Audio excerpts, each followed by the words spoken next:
yan mga kahabdos, kasama ko si Habibi at andito kami ngayon sa Yambo Lake. Kami maliligaw, magpipiknik, kakain na masarap. Sobrang init na masyado sa kabayanan. Ayan.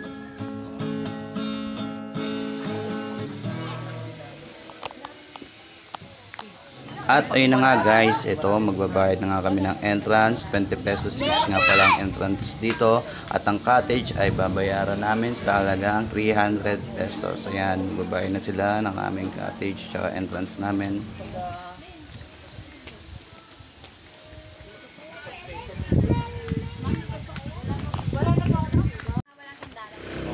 At ito na nga guys, napakalapit lang ng Yambo Lake dito sa tabing kalsada. Mabilis siyang puntahan kaya hindi hassle ang malayong lakarin. Ayan guys, okay, nakita na niyo naman ang ganda ng Yambo Lake.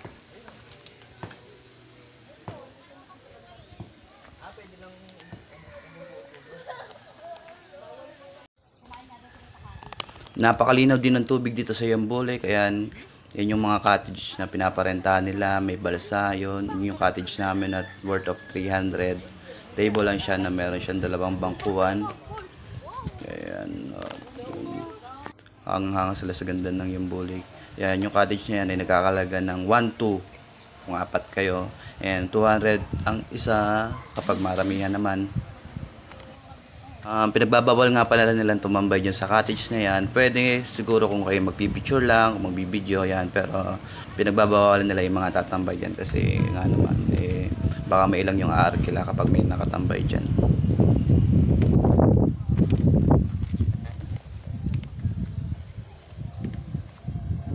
Ang ganda ng tubig, oh. Ang ganda ng panahon, kaya sulit na sulit yung pagpunta namin dito ngayon sa Yambo Lake.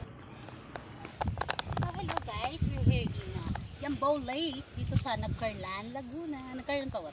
Yes. At gusto ni Habibi na libutin na tong Yambo Lake, kaya gandang-ganda siya sa kanyang nakikita.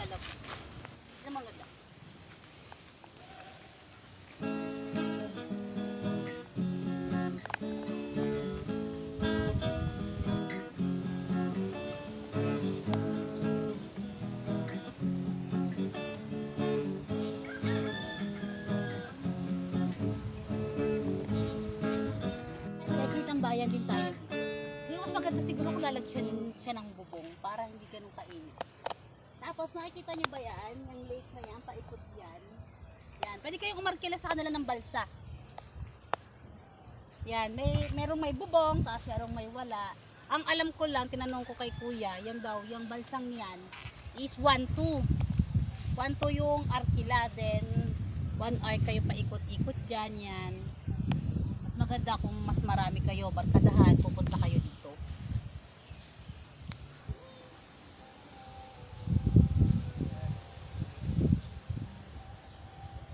Yan, ang cute din naman ang ginawa nila. Mas maganda siguro kung lalagyan din sila ito ng ilaw sa gabi para, alam ko kasi walang ilaw dito sa gabi kaya maganda kung maglagay sila ng ilaw para sa gabi marami rin magkakamp.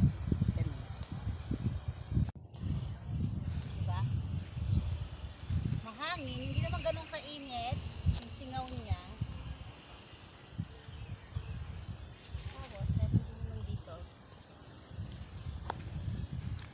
Kasama ko nga pala ang aking pinsan at ang aking pamangkin. Ayan, tuwan-tuwa ang mag-ama sa duyan.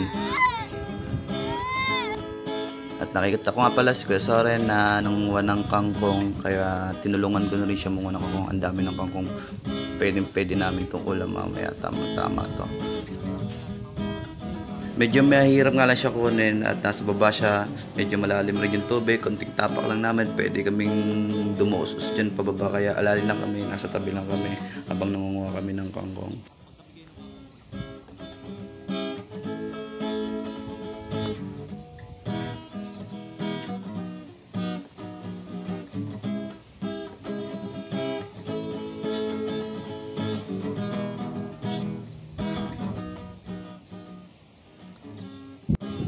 At ayan na nga guys, ayan, ang dami na namin nakuha ang kangkong. Pwede na namin itong lutuin para may pandagdag kami sa ulam namin mamaya. May dala pa siyang flowers. Ayan o. Kangkong for you. Kangkong nga oh. Baka may mga linta-linta pa. Ayan, may hayop pa pag makati. Sana Kala Ano mo, ba tawag dito? kang bulaklak. Kung ba ng bulaklak yan? Siyempre, bibigyan ko din sa Bibi ng kangkong. Ay, kakatawa. Uso na ngayon sa Kailangan Valentine's. patagalin mo yan ah. Bili ka mo na yan. Hiram nga kami yung ano yan. Ano? Kawali. Bakit? Silutan yung kangkong.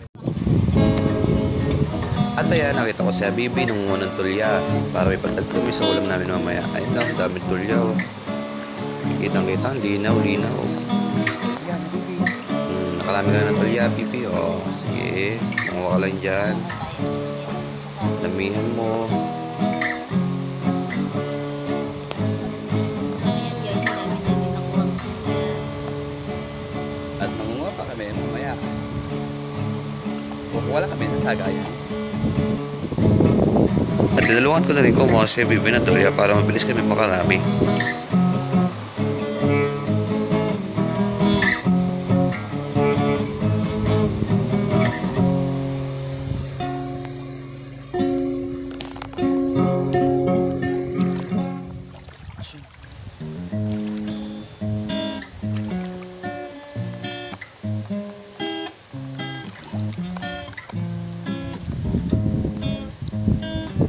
At syempre, ang lalaki rin ng mga kuhol na nakukuha dito.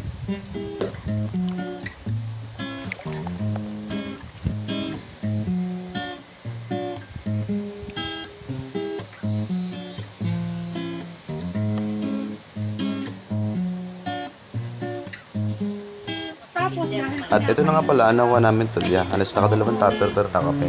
Kaya may mga kuhol pa rin kami nakuha. Ang morning niya, ang daytime niya, ay wala. Ayaw niya. At ayan, kakain na nga kami. Kailangan mo. Ito ang aming ulam.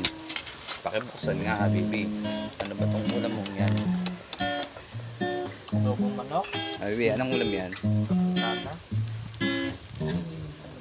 Tawag dito. Buhaya. At nagagayak na sila ng pagkain. Kasi gutom na kami. Ako na. Wow, masarap naman yan. Saan ka nagpaiyaw ng manok? Yan kay kuya. At ganyan ka magsalita. Para akong bata. Tuwan-tuwa ka na naman. Ang dami mo nakita pagkain. Ano yung laman ng kaldero? Pwede ko bang makita? Kanin yan. Tapos ito, giniling. Kakain na kami. Dito sa harap ng Yambo Lake. Ito na lang ang water jug.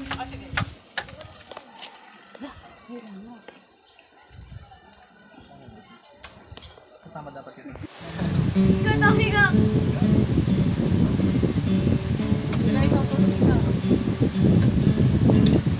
At ayan na nga siya, makita sa balsa. Gusto niya makita ang ganda ng tanawin ng Yambo Lake.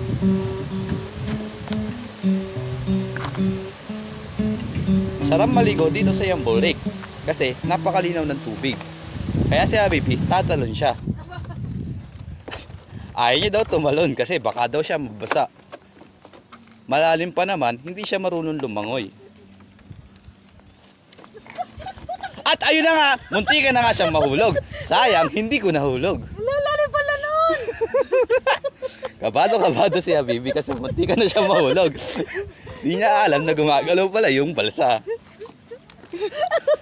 Gaga ka kaya wala gusto mapuntahin doon? Tanga ka? At ayun, nagbago na nga siya ng gustong puntahan.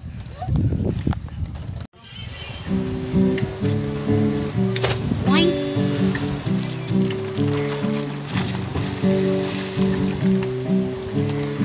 At ayun na nga, nakaramdam na ako ng init ay ako'y naligo na. Ayan, ingat-ingat lang sa paliligo dito dahil ito ay medyo may kalaliman din. Huwag na huwag kayo magpapapaligo ng mga bata dito lalo na kung hindi nyo kayang batayan dahil baka sila malunod. Sobrang lalim nitong Yambo Lake.